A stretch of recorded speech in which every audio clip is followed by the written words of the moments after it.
Hey, it's Clay, and this will be a video chart on ticker symbol IZEA. We will take a look at the 30-minute time frame. Real quick, what do I mean by 30-minute in case maybe you're new to charts? Instead of each one of these candlesticks here representing 1 day's worth of price action, which is what you would normally see, each one represents 30 minutes. So while this here may look like several days worth of time, it's actually today's price action broken down into 30-minute time slices.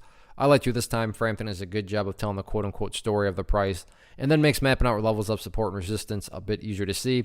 Right from the get-go, I need to note that this is a pretty tricky chart to talk about from a presentation standpoint because of all the perspective that goes into it. What do I mean by that? Well, if you're a day trader, for example, and you bought somewhere up around here and you wanted to sell within 35 minutes after buying, then yeah, for you, the chart's looking pretty bad. Now, if you care about the big picture of things, I get it. From the highs, there has been a pullback. But big picture, the bulls do still have an opportunity to build a higher base. And as long as price movements are putting in higher lows over time, that's how long-term uptrends are constructed. I'm going to be talking about things from a big picture perspective.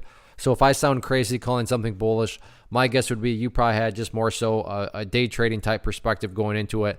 And really the key level going forward is right here at, we'll call it $1.80. Give the bulls a little bit of leeway down here.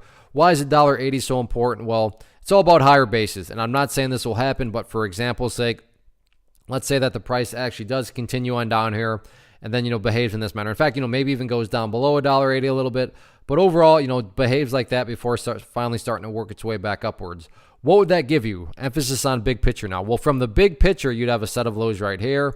You'd have these lows down here. If you picture each one of those as stair steps, well, hey, from the big picture, you'd still have stair steps progressing in the upwards direction, and that's what bullish moves do. Over time, they're going to be making progress forward. And in this situation, I'm defining the quote-unquote make progress point is right around that $1.80 mark. Now, if the price drops below it, that's where kind of some wiggle room comes into play. But just understand that, if the price does drop below it, the further the price drops below it, that just means the closer and closer it moves to, going back to where it was, and not to insult your intelligence, but a price that goes back to where it was, not exactly a sign of true strength or anything like that. So for those reasons, I'm not even going to focus on levels of resistance right now, because in my mind, top priority by far right now is not breaking levels of resistance. It's all about going through a healthy consolidation and making sure this price can build an ultimate higher base. So let's see if the bulls can build that higher low or not.